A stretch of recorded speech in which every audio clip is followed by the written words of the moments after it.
All right, Bobby, you're our intro guy. Today is a special day, and today is a podcast where we talk about that special day. Hi, I'm Bobby Parker. And I'm Joey Nickel. Welcome to Today Is. All right, okay. All right, that was, we just keep getting smoother. It seemed like that was like one of the smoothest ones we've had start to finish. Smoother than a fresh jar Skippy. Oh, yeah. Unless it's like chunky. I've never heard that. That's a given. I've never heard that expression. That's from a song. It is? It's from Uptown Funk.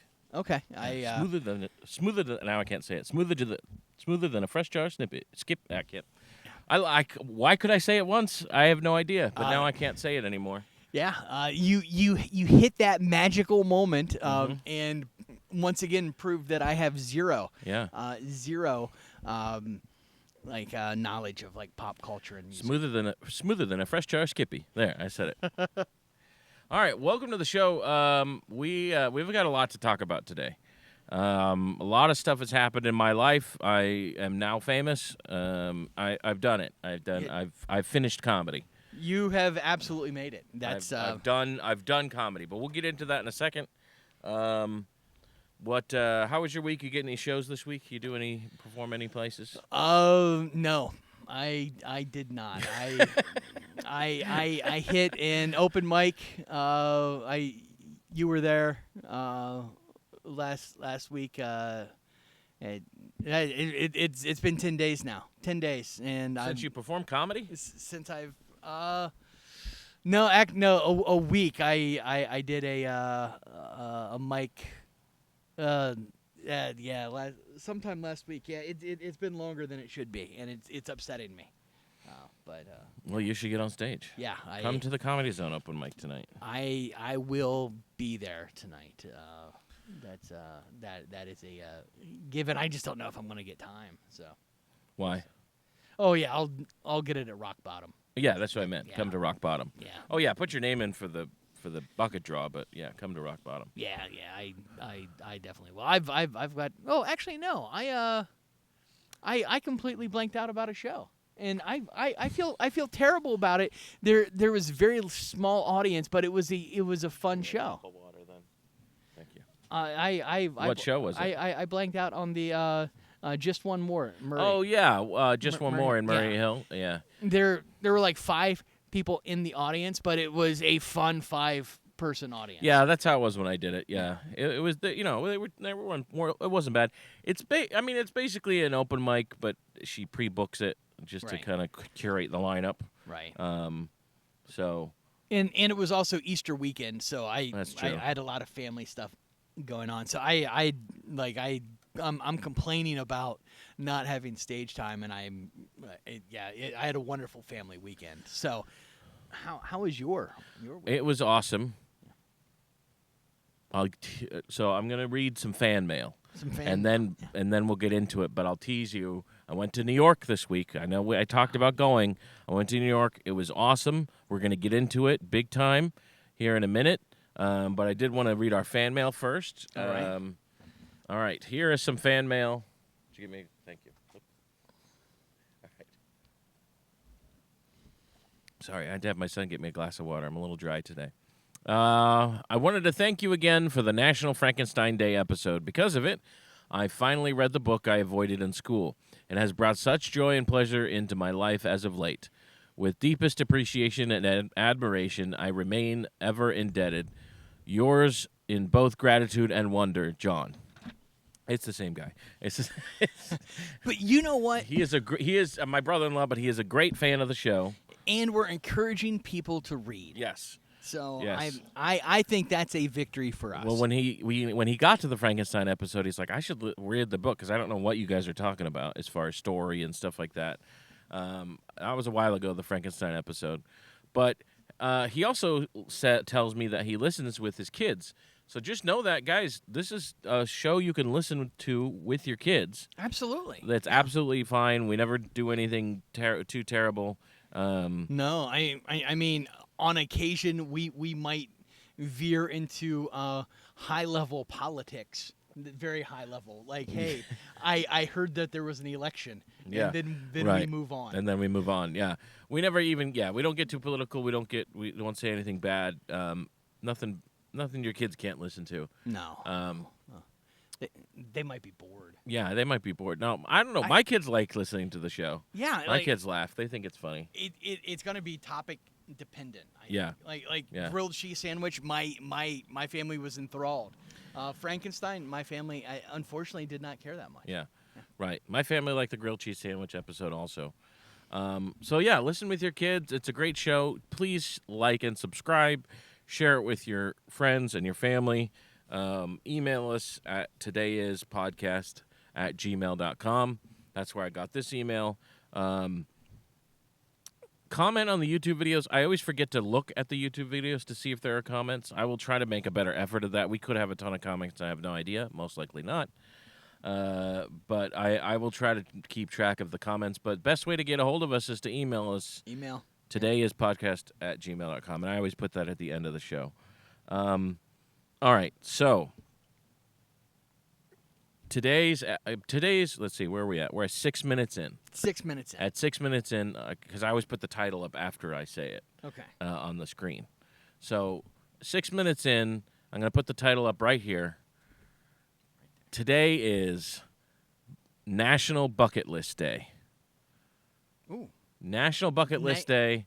I think it's national. I don't know, but it's Bucket List Day. I like it. I thought this was a good topic because I went to New York this week, and I think I did I did comedy. Like I did and I don't mean that in like I did some comedy while I was there. I think I did the boss level of what it means to, like, I did. Like I can't. It was like, okay, you ever heard of like the baseball fantasy camp? Yeah. Where like you go play, you go to like a spring training facility and play baseball with retired actual MLB baseball players. Right. That's what it felt like. It felt like I was going to fantasy camp for comedy. So that's amazing. Like I tried not to look at like your pictures on social media, but I kind of did. Yeah. There were some good pictures.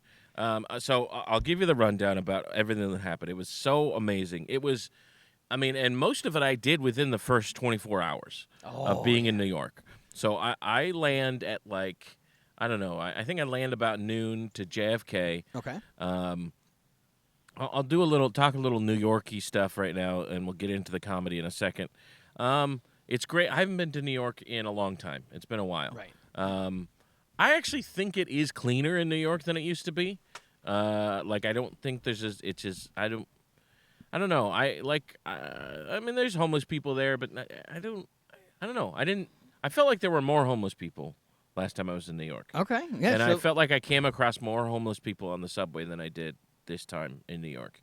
Now I did have to tell my children, if you see any liquid on the ground, just assume it's urine. Just assume it's urine. Yeah, that's a strong assumption to start. And try to with. avoid it. Just walk over it. And I had to keep telling myself, do not pick up anything off the ground. I don't care what it is. Do not pick it up. Yeah. Even if it's money. Even if it's money, do not pick up anything off the ground. I had kept having to tell that to my children over and over again. Just leave it on the ground. If something hits the ground in New York City, it is done. The floor is lava. Just pretend the floor is lava. When we get home, we're throwing our shoes yes, away. everything level, right, dirty. exactly. It is just assume it's all gross down there. Yep. Subway was pretty good. Not all subway cars are as nice as others. They've definitely updated some subway cars, and then there's some subway cars that are still there from what looked like the 70s, I think. There are still some in use that have been in use for a long time. I believe that, and I have not been in New York City in at least 20 years. Yeah, so, it's been a while for me, and but the subway was great. The fastest way to get around in the city of New York, at least Manhattan, is the subway. Right. And we spent most of our time in Manhattan. I think we flew into JFK, which is Queens, which takes an hour. Like when you fly into JFK, it takes an hour to get into. We were in Midtown, so we were staying at the New Yorker Hotel in Midtown. So it takes an hour to get to Midtown from Queens. You got to take the air train, and then you got to take the subway. But the subway, it is the fastest way to get anywhere. You when you put it and it's so easy to use. You put it in Google Maps. Right. It just tells you what train to get on, when to get off, all that stuff. It's so like you look at maps and it's like, okay, this is this distance away. It will take 25 minutes to walk there. It will take 18 minutes to drive there or Uber there, or 9 minutes to subway there. Like Right. the subway's so fast. Like you would think like Ubering places would be the fastest. Not at all. No. Ubering somewhere is not the fastest way to get somewhere in New York. The only downside is you got to go up and down stairs Right. if you're going to subway somewhere. But it's so fast. It's so. I mean, I was shocked at how fast I could get around getting on the subway. And here is a question that, like, having not been in New York for a long time, and so I don't experience how frequent are the subway trains coming? Constantly. Constantly. Like there's a train coming every 5 minutes. Every 5 minutes. Just constantly coming. And there's the E train, the A train, I think it was the E, the A, and the C were all. We were staying right by Penn Station. Okay. And so there were trains coming in and out. But like, it's like all these trains is like this train goes from this direction and then this train goes from. And you just, Right. if you're, let's say you're going, I can't tell you how convenient the subway is. Right. Like it was great. I can understand why other cities have tried to have subway systems, and it's just so much. It seems even more convenient than a train or anything like that because you don't have to build around the train Right. and Yep. stuff. It's just all underground. It's great. Yeah, and I'll be honest. Aside from the crime, which I completely understand is rampant. It could be bad. Yeah, that's just people. But my concern was always like the schedule. Like, how long am I going to wait? It does not sound like it's. It was issue. not long. The only time I had to wait. The only time you have to wait. It does slow down at night. Okay. So if you're coming, when I was coming back from comedy shows, sometimes I'd have to wait maybe 7 minutes at the most. That's not a big. So, and there'll be signs that'll be like, after this hour, this train does not run anymore. Like you'll see signs and stuff like that. But you don't even need to look at the signs. Just use Google Maps. It's all there. It all tells you what to do. And you need the one thing I did it took me a minute to get the hang of this is if you enter in the wrong place, you could be on the wrong side of the track for what subway car you want. So like if you enter and you're like, okay, I'm taking the E train or whatever, and you go down there, you're like, no wait, that's not the right. That's saying because it'll say like E train to such and such avenue or whatever is the one you need to get on. You're like, that's not this E train. This E train says World Trade Center. Then that means you need to be on the other side of the track. Yeah. Now, most of the subways you can go downstairs and then cross the track and then go up, but you also, before you even enter the subway, look at your Google Maps. It'll say enter via this and look for signs for downtown or look for signs for uptown or look for signs for Queens. It'll be like, so you just need to make sure you're entering. You look at the sign before you enter the stairwell if you don't want to walk up too many stairs. Yep. You look at the sign, it'll say downtown. You're like, no, I need it uptown. Just cross the street, go to the uptown one. It's that simple. So technology made it so much easier than the last time I was there. And the last time I was there, I didn't think it was hard. It's not hard. It You was just have to read the signs and figure out. They have maps everywhere. You can look at the map and try to figure out how to get there. But Google Maps tells you where to enter. All that. It's great. I had no trouble really getting anywhere. The only time was before I figured out how to enter the stairwells correctly. Like Right. maybe the second day, I was like, I'm on the wrong side, and then tried to get over to the other side, and it was just tiring because I had to go up and down stairs multiple times. So that was the only thing. I think I didn't gain any weight, even though I ate tons of food because I was walking and going upstairs.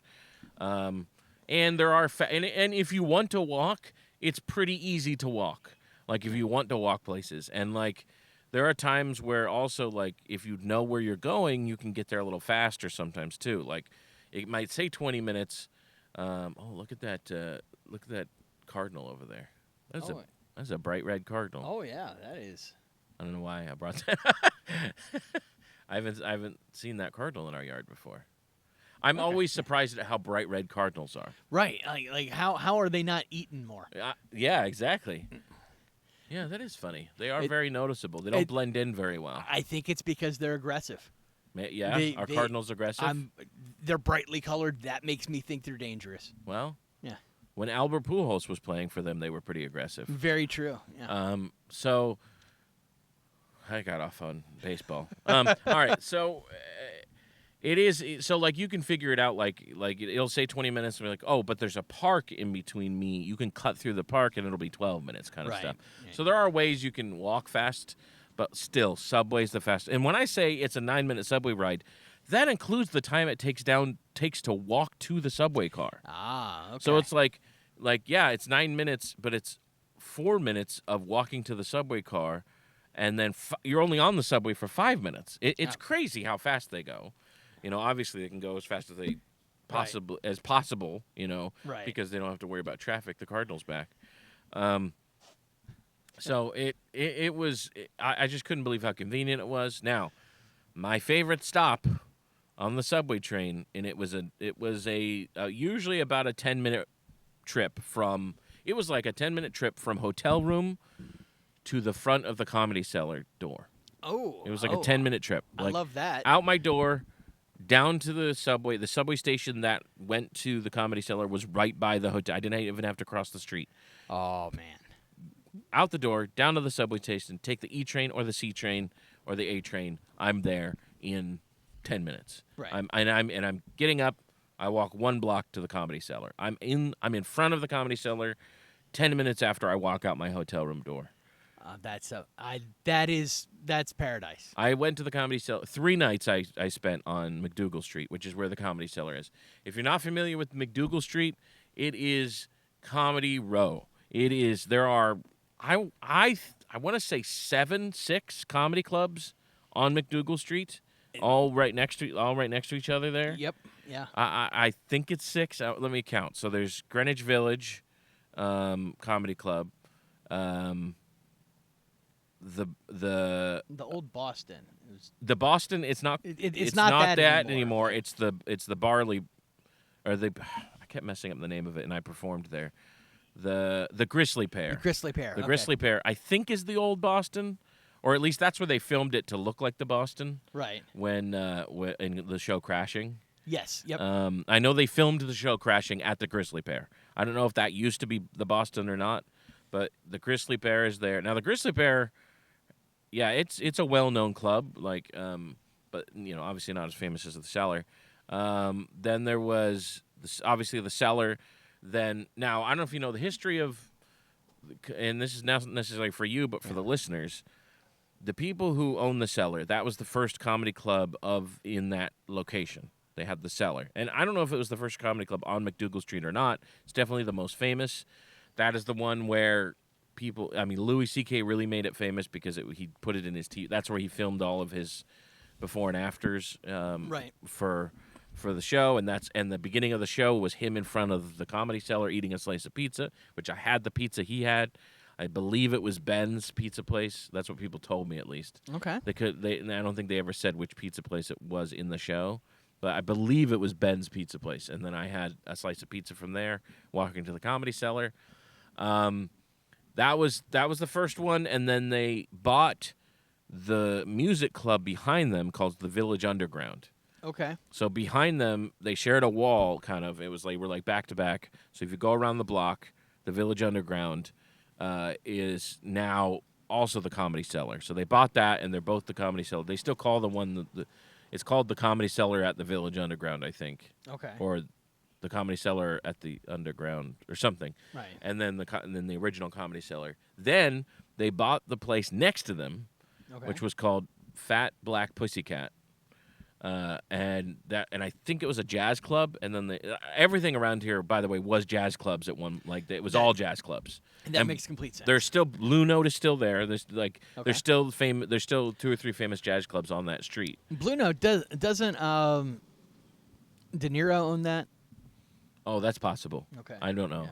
I was so focused on the comedy I didn't pay attention to Got the it. jazz clubs. Yeah. But there are several jazz clubs there.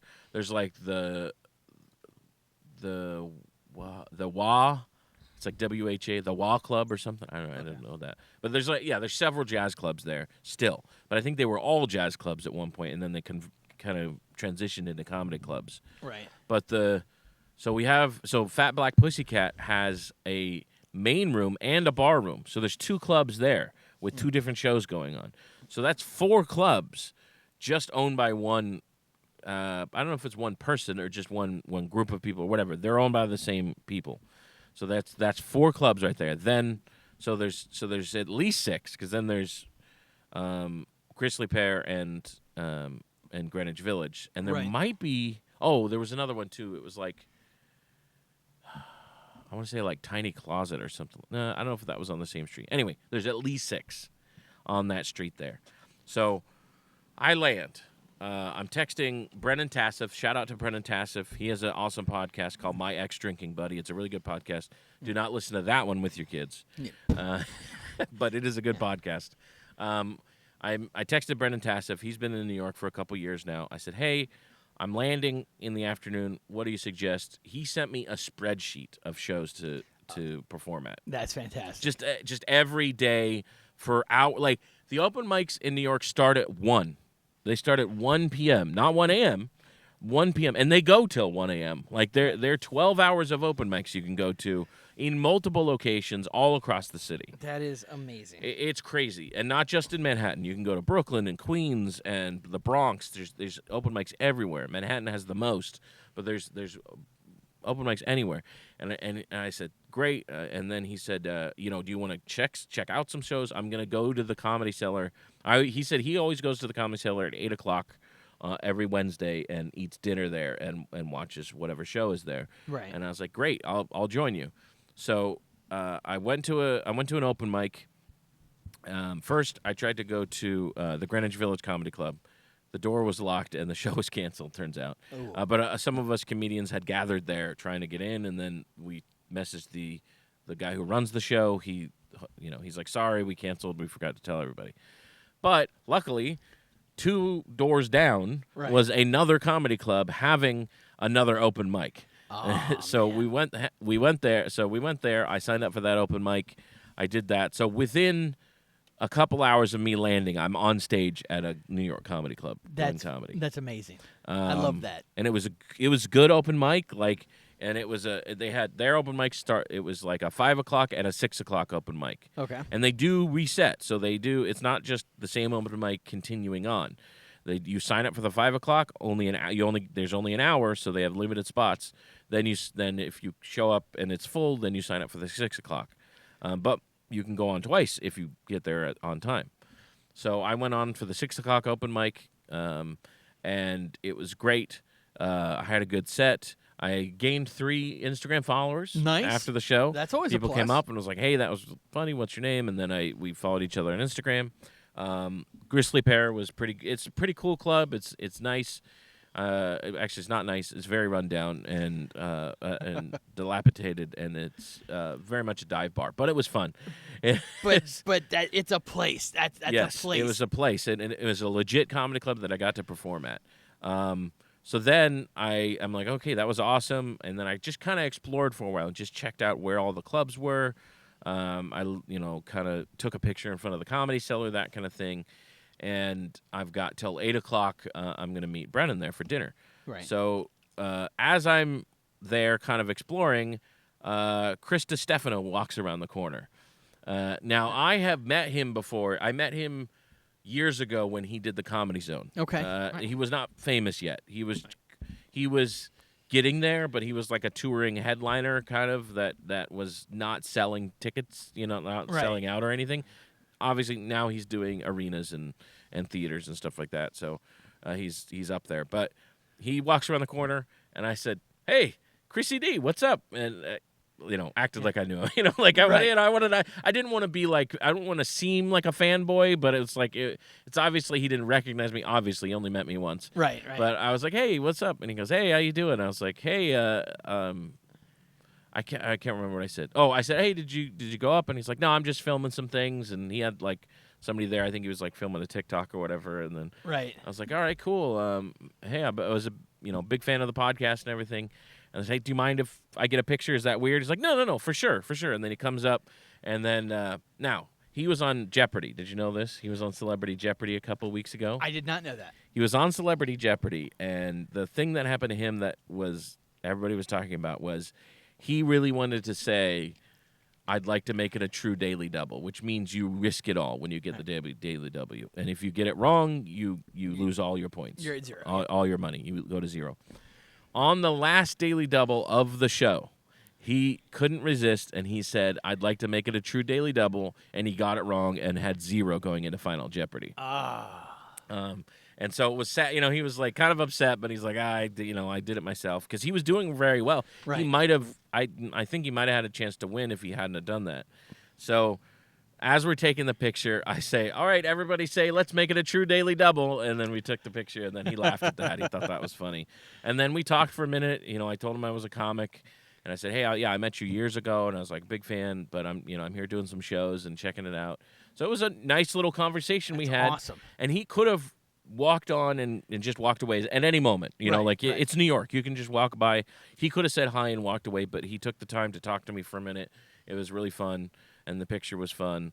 And then I said, hey, you ever bring in the Hey Babe podcast back? And he said, no, probably not, which I'm very disappointed about because that was one of my favorite podcasts, which he used to do with Sal Volcano. So anyway, he walks away. That was fun. So then I'm standing there. Brennan shows up. I was like, hey, I just met Chris Distefano. That was awesome. And then we go to the club, to the cellar, and there's this line and a list and wristbands and tickets and just to get into the restaurant, not to the cellar even, just to get into the restaurant, the Olive Tree, which, by the way, every club there is something else too. There's a restaurant on top, and then the comedy club down below or in the back. Okay. A restaurant or bar. Yes, I mean, space is that valuable. Yes. So, so we're like, okay, what's going on? And then we see the manager of the cellar, which Brennan knows. He's like, hey, what's going on with the cellar? And she goes, oh, Bradley Cooper is having his rap party there. Holy moly! So we're like, what? And she's like, yeah, he just filmed a movie about stand-up comedy, and they're having their rap party there at the Olive Tree. And we're like, okay, great. And then I got to meet her too. I got to meet the manager of the cellar, which was fun. And then we kind of walk around and we see Bradley Cooper in there. So right away, I've already met a famous comic, been on a comedy club stage and performed, been bumped from a restaurant because of Bradley Cooper. Already, and we saw Bradley Cooper in there. We were, maybe 50 feet from Bradley Cooper there in the restaurant.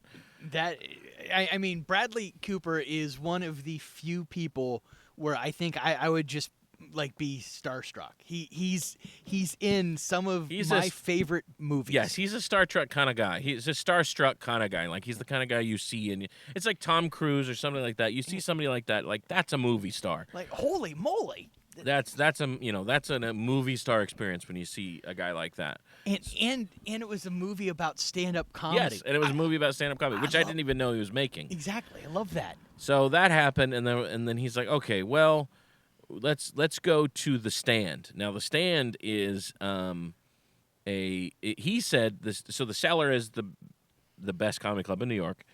In most comics' opinion. The Stand, he says, is the second best comedy club in New York. Okay. And so he goes, it's kind of, you got to cross. He's like, it's a walk, but we could go there. And I was like, yeah, let's go. So we go to the Stand. He's giving me the lowdown about everything that's been going on in his life and stand-up comedy and what I should do about getting onto shows and just all kinds of. We're just talking about the city all the way down. So we get to the Stand, there's there's a restaurant up top, comedy club down below. Restaurant, very high end, like very good food, very gourmet style food. A little higher end than the other clubs. It's also a bigger area, like it's bigger. It's just a bigger building, and it's a bigger restaurant. I would say the Cellar. Well, we'll get to that in a minute. So we go. He's like, all right, well, let's go check out the comedy club. So the comedy club's downstairs. Oh, and there was a birthday party happening of another comic that was semi-famous. So there's already that happening. And he's like, and he knew this comic, and he wasn't invited to the birthday party. And he's like, I don't know if this might be weird. I don't know if I wasn't invited. And then he talked to another comic, and they're like, no, it's fine. Go in. She won't care. So we did that, and he's like, all right, let's go check out the comedy club, and then we'll get some dinner. So we go down to the comedy club, sold out show. Somebody was in from it, like somebody semi-famous was in. I can't remember who it was. Brennan seemed to know who it was. And we go down there, and we check it out for a little while. We just kind of go down the stairs, and you can see the whole club there. It probably sat like maybe, I want to say like 150 to 200. Okay. That one. It was a big downstairs, and then we go up and have amazing food. And we run into Roger Staten. Do you remember Roger Staten? I think so. Roger Staten was a comic at the Comedy Zone here in Jacksonville. He Okay, started yes. in Jacksonville. Okay. And I knew he was in New York, but I hadn't even, hadn't reached out to him or anything. He was just there, happened to be there. Okay. So we all had dinner together, him with Roger and his wife, and Brendan and me. Great food, really good pizza. We had like a really good pizza. Great experience, fun experience. We just talked about comedy the whole night. Nice. Then then he said, all right, well, I'm going to go home. Are you going to hang out at the club? And I was like, I think I might go back over to the Cellar and try to catch the 11:30 show. I noticed that Dave Attell is closing the show. Right. Now, if you're not a comic, you may not know who Dave Attell is. But Dave Attell is regarded by a lot of comics as the greatest living comic right now. He's a true compliment. He's a comics comic. He is a comics He's comic. And he is famous in his own right. Like he is famous. Like he sells out clubs and theaters and stuff all over the place. He only does comedy. Like that's all he does. And he is one of those guys. He's a comedy. I mean, he's a comedy junkie. That's all he does in his life is comedy. I've met Dave Attell. You've met him. I've met him. I've met him here in Jacksonville a couple times. Okay. And just to highlight this point, I met him after a show here at the Comedy Zone in Jacksonville. He was hanging outside smoking a cigarette because that's Dave Attell. Yeah. And chatting. I'm like, hey, I'm a young comic. This was back in like 2010ish, like young comic. And he's like, oh, cool, man. Like, he just finished his second set. He's like, where can I go get on stage right now? Right. He's that kind of guy. I'm like, it's crazy. There's no other shows. And he's like, how about Orlando? How far is that? And I'm like, you can try, but it's 2.5 hours. Yeah, I don't think so. So yeah, he is that kind of guy. Like, he's a comedy junkie. Yes. So now the way they do it at the Comedy Cellar is they have like a handful of comics. It's not like you go to your local let's say you don't live in New York, you go to your local comedy club, you're probably going to see a guy. Like you're probably like on a Friday night, let's say, on a headliner night, you're going to see a guy, and he's going to have maybe at the most 3 openers. Right. Probably only 2 though. There's going to be the MC and the feature, and you've got the MC doing 10 to 15, the feature doing 25 to 30, the headliner doing 45 to an hour, depending on who it is. Right. So that's the if you go to the Comedy Zone on the weekend, that's what you're going to see. Yep. That's a standard format. That's a standard format. That's not the way they do it in New York, or at least at the Cellar. Right. So the whole week at the Cellar, they're doing. By the way, they're doing. Certain days they have 1:00 shows at the Cellar with famous comics. I love it. Certain day, but they for the most part they start about 5, and there's a show from 5:00 to 11:30 or sometimes later. I think the latest one ever was 12:30, and that was on Saturday night. I think went till 12:30 start time. Right. But so in all 4 locations, so the Cellar, the Village Underground, Fat Black Pussycat Bar. That felt like a tongue twister.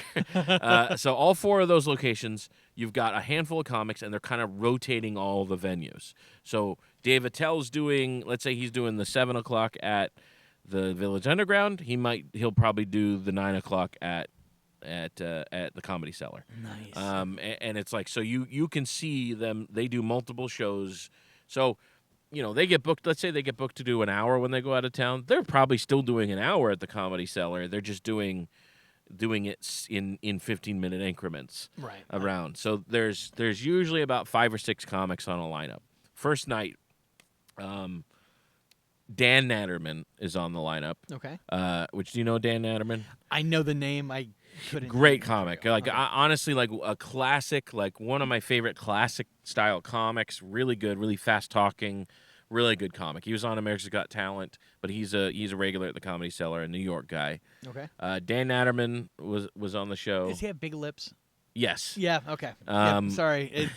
It's a weird feature, but I'm like. He was also on Crashing too. Yep. So like gotcha. when he's trying to sit at the table in the show, you saw Crashing, right? Yes. Yes. When he's trying to sit at the table, Dan Naturman's one of the comics there sitting at the table, making fun of him and saying you can't sit at the table. Yep.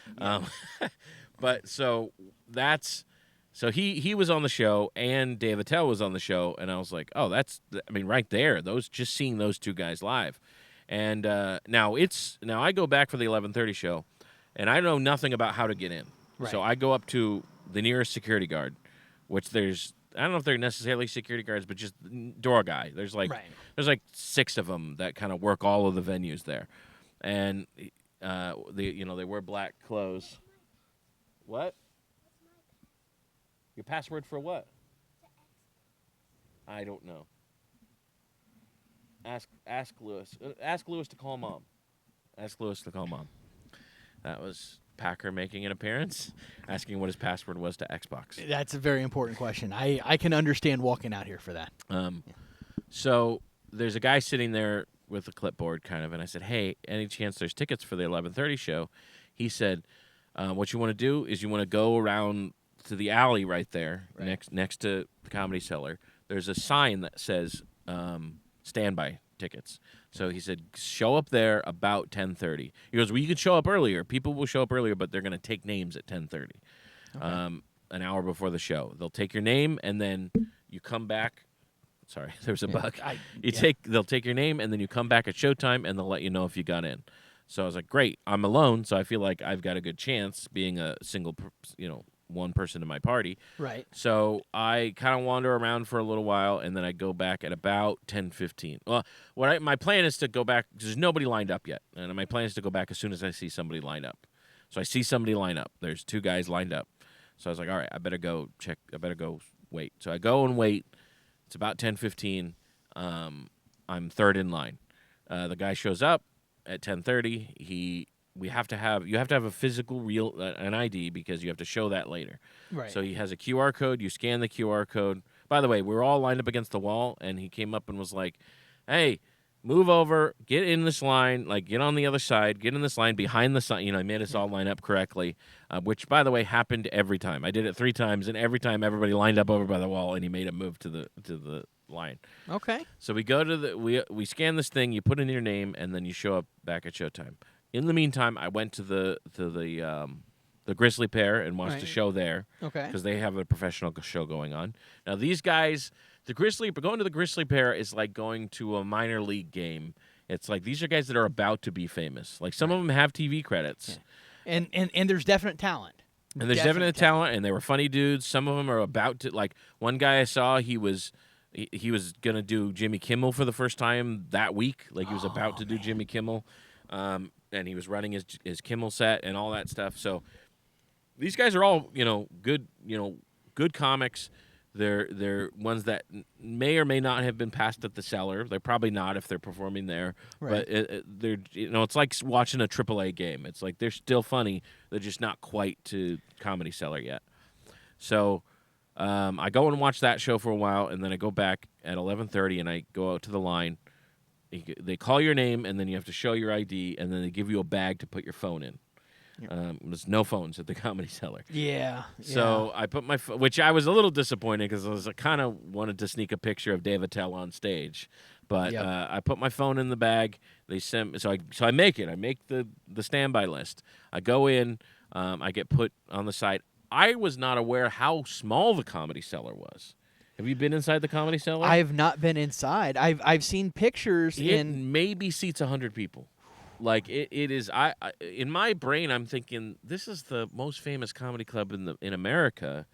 Like it's probably. I'm thinking it seats like 300 people or whatever. I'm thinking it's Comedy Zone size. Right. It is not. No. It is a third of the size of Comedy Zone at best. It's like the lower bowl, the Comedy Zone. If that. Like it's small. Like it's a small club. which is good because there's kind of no bad seat. Like you feel like you're right up there with the comic for every show, and the ceilings are so low. The host was very tall, and I kept thinking he was going to hit his head on the ceiling, and the ceilings are so low in that club. Dave Attell had no problem. He was a very short man.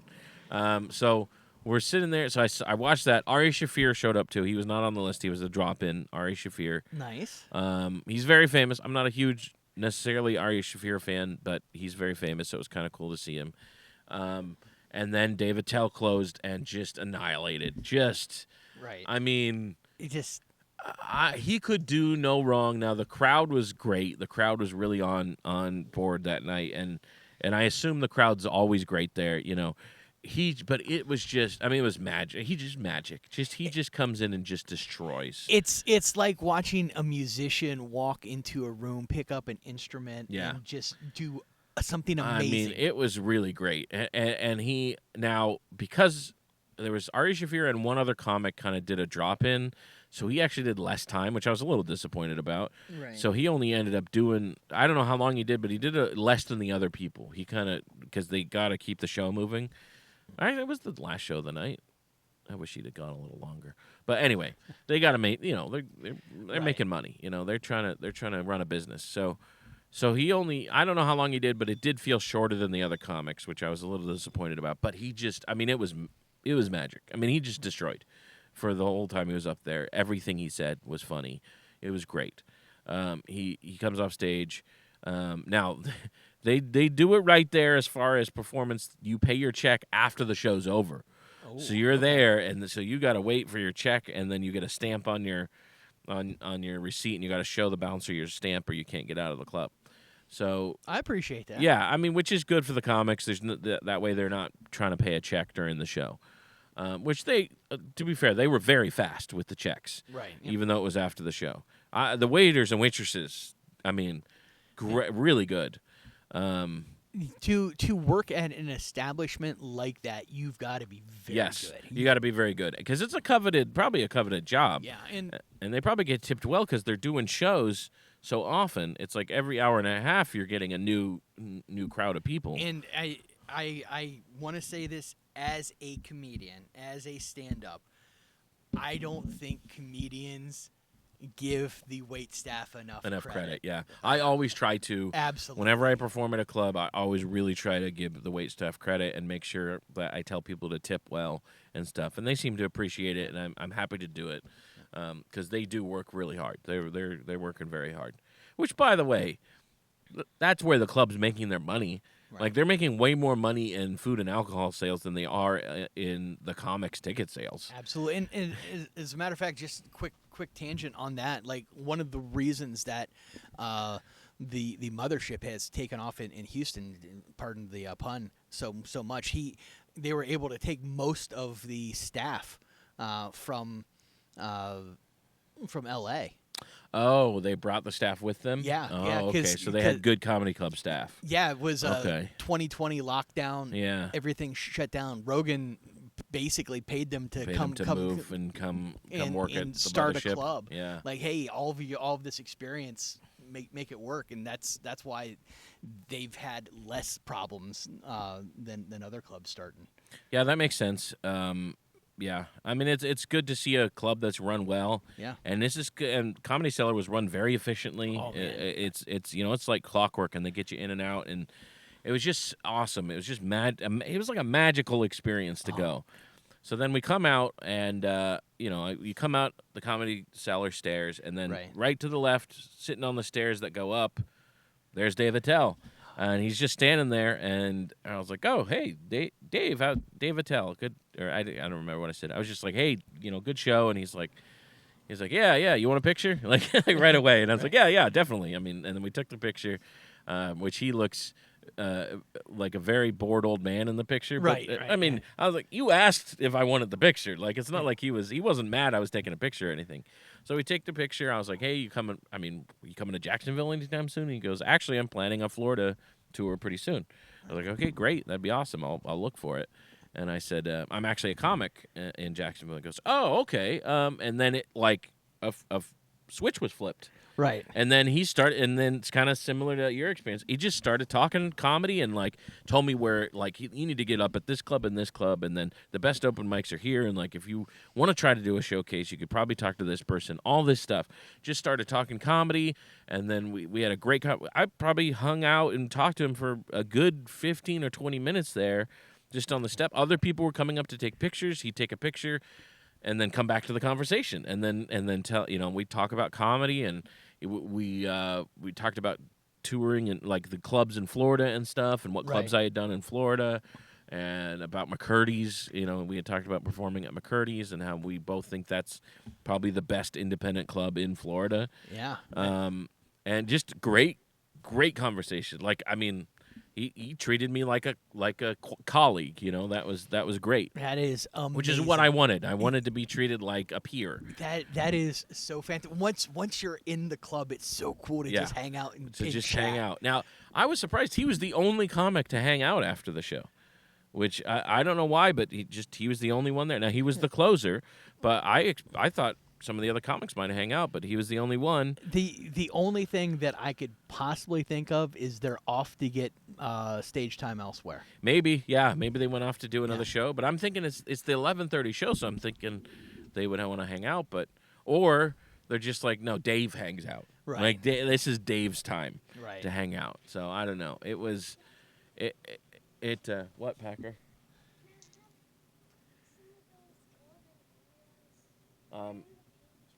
Did you have any dinner? Have some dinner. Have some dinner, and then you can have some Oreos. That's a good rule for anybody out there who's listening. Yeah, have dinner and then have Oreos. I think that's probably one of the stronger rules we've discussed on on this show. What was I saying? What time is it? So we've got. What is that? What are those numbers? 18:02? Yeah. What time is it, Miriam? It's 6:02. 6:02. Okay.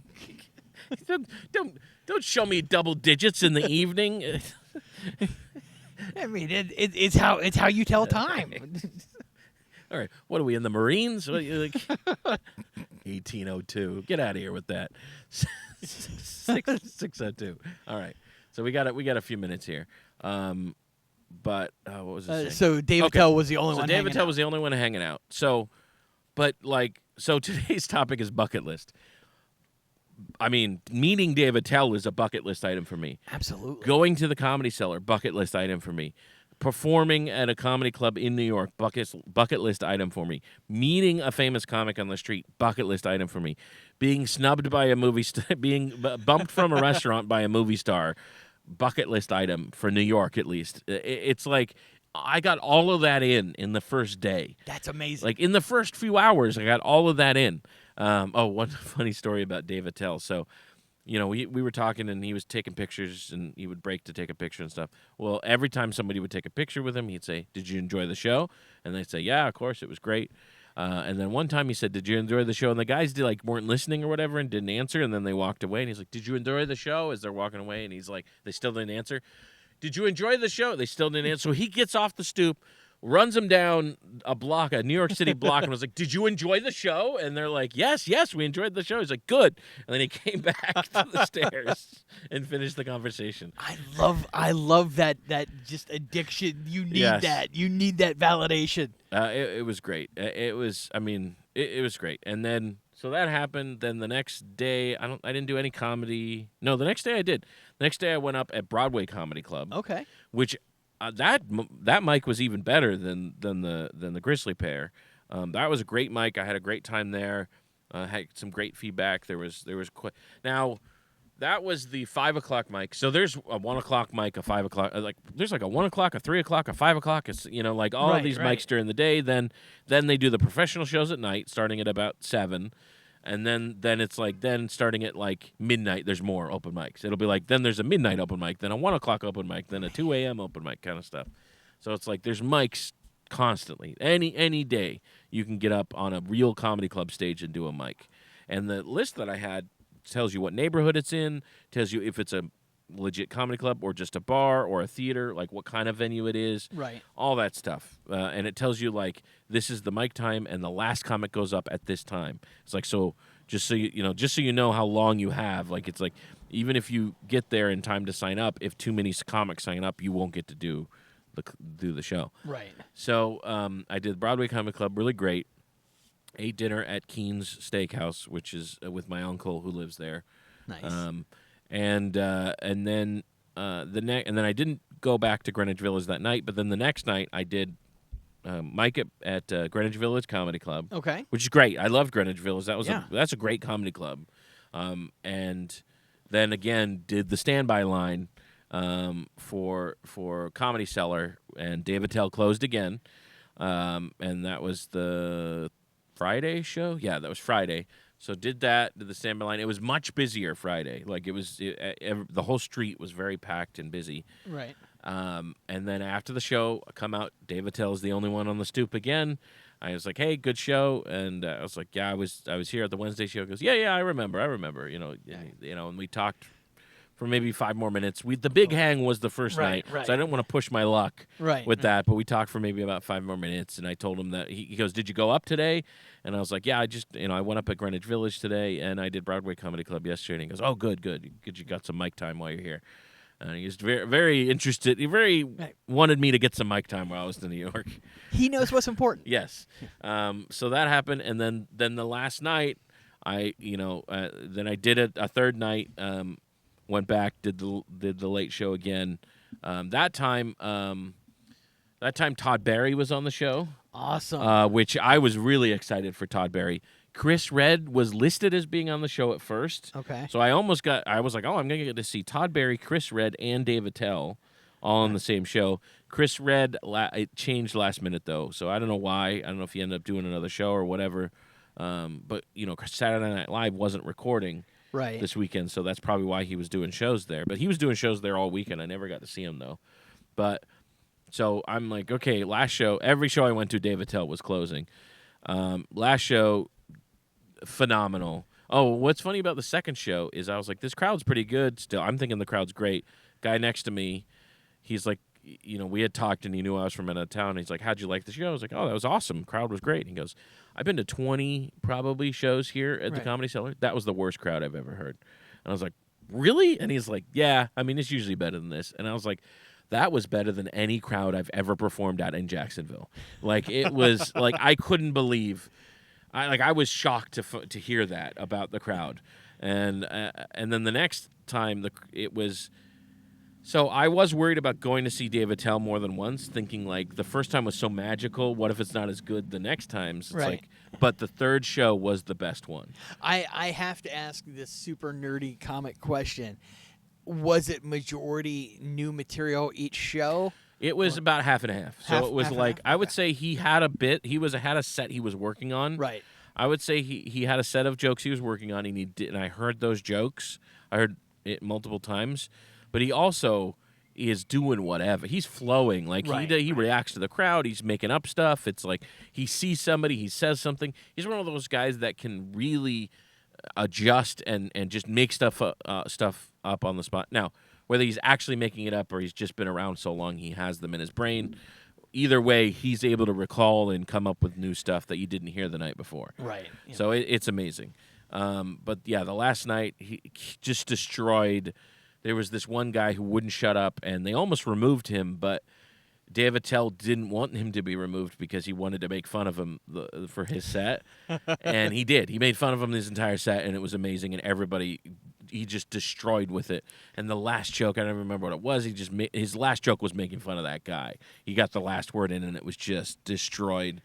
And then magical night, like better than the other two shows. Amazing. And Todd Barry was great too. And I had I didn't meet Todd Barry, but I was sitting on the edge and right by the bathroom, and Todd Barry, before his set, came back to go to the bathroom, and I almost fist bumped him, like just hey, what's up? But I thought that was weird, headed into the bathroom, so I didn't, and I tried to just focus on whoever was on stage, but he has to cross my line of sight to go to the bathroom. And then as our line of sight crosses, we make eye contact for him, and he goes, hey, what's up? And then goes into the bathroom, so I thought that was kind of a interesting... Nice, yeah. Interesting little interaction with Todd Barry. He had a great set, phenomenal. One of those guys that I've always wanted to see live also. And then I go back out, and Dave Attell, hey, Packer, I'm recording. You just bumped the camera. Back up, please, buddy. Back up. It's okay. Just don't bump the camera. So I come out of the cellar. I come around to see Dave Attell again on the steps. He goes, hey, Joey, did you like the show? So you remembered my name and everything? Like, I was like, yeah, loved it. That was my favorite one so far. And he's like, good to hear. And then that was it. That was the end of the Comedy Cellar for my trip. That's a magical It experience. ended with me finding out Dave Attell remembered my name. I couldn't have asked for anything more for that experience. That's glorious. And it was just phenomenal. Like, it was just it was everything I wanted it to be. I don't think there was a single thing that I did that it was everything I expected and wanted my experience with stand-up comedy to be in New York. Right. Obviously I didn't expect to like meet it, get an agent or anything like that, or get on at the Cellar or something, but it was everything I wanted to be about that show. That is amazing. It's phenomenal. I love it. I love that you got to have those experiences. Well, I've been talking this whole podcast. Before we wrap it up, why don't you did you have anything on your bucket list that you wanted to bring up? So I've got a very simple bucket list right now. I would like to take my wife to an awards show. Okay. And people talk about like the Oscars, the Emmys, things Something where you dress up. Something where you dress up, something, and I don't care if I win an award or not. It's nice to be recognized, obviously, but I would like to go to a place where people are celebrating creativity, and we get invited. And we get the accolades. Just like, hey, we get to be part of this. Like, that's a bucket list thing to me, because I get to take my wife and kind of show off a little bit. Like, hey, I get to be part of this exclusive thing, and this is the hot lady that's on my arm. Yeah, there you go. That's fun. That's kind of like the thing that I want. All right. All right, that's fun. But yeah, that's kind of what I thought about when we were doing bucket list stuff. I knew that I was going to hear a lot of really cool stories today. So it all ended up being about me. Maybe so I apologize if you hate the sound of my voice. That was mostly my voice. Well, I'm bleeding from the ears. But before we go, I will say, did you know that the term bucket list did not exist? Well, at least not that anybody can figure out before the movie The Bucket List. I did not know that, no. So, as far as anybody can tell, they invented the term bucket list. Wow. Now, I think it caught on so well because it makes sense as a phrase. It's like the things you want to do before you kick the bucket. Right. And the movie Bucket List, as far as in the research I've done, as far as I can tell, the phrase bucket list did not exist until the movie with Jack Nicholson. Yeah, and Morgan Freeman. I was not aware of that. So it's a relatively recent phrase. I'm aware of that movie. Yeah, and I kind of remember people talking about bucket lists. Early 2000s. Yeah, so I mean, it's at least a 20-year-old phrase. Right, but that's still young. But yeah, it didn't exist as far as anybody can tell. It didn't exist before that movie. That's super interesting. Yeah, I like that. So I'd encourage you to think of your bucket lists. If you are a fan of ours and you want to email us or comment something from your bucket list, I think I'm done with my bucket list. Yeah, I did all the stuff I wanted to do. Let us know about your bucket list so we can make fun of it. Yeah, and we'll definitely do that.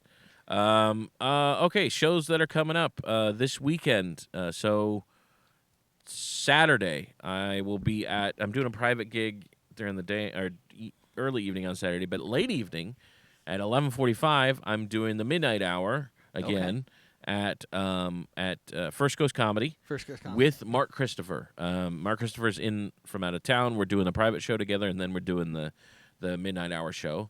And then every Monday at Shantytown at 8:30. Please come out. That's my open mic. And then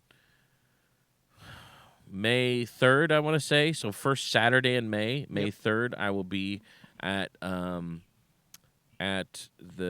Kingsland Station It's a theater that used to be a train station in Kingsland, Georgia. I'll be doing a show that I'll be headlining the Kingsland Station show on Saturday, May 3rd. And then May 30th, we will be doing a show together at Shantytown, a professional show, the Backyard Comedy Show on Yes. May 30th. Yes, we are. Any other shows you're doing? I've got April 30th, so a month before our show, I will be hosting at the Comedy Zone's Best of Jacks. Oh, you're going to be the MC that night? Yep, I'm going to be emceeing. Very good. I'm recording that set to put online as a kind of a precursor for what I'm hoping is going to be a special this summer. All right. I would recommend not announcing that you're recording it because now you've cursed your set. Yeah. Yeah. I'm willing to fight the curse. Anytime you plan on recording it, you curse your set. So Yes, just to put that out there, the comedy gods are not happy about this. Yeah, they're sending woodpeckers out. Yeah, no, they're sending a drunk guy to yell at you. Yes. That's what happens at the Comedy Zone. Yeah, pretty much. All right, well, that's our show. Thank you for listening to Today Is. See you tomorrow. Have a good one.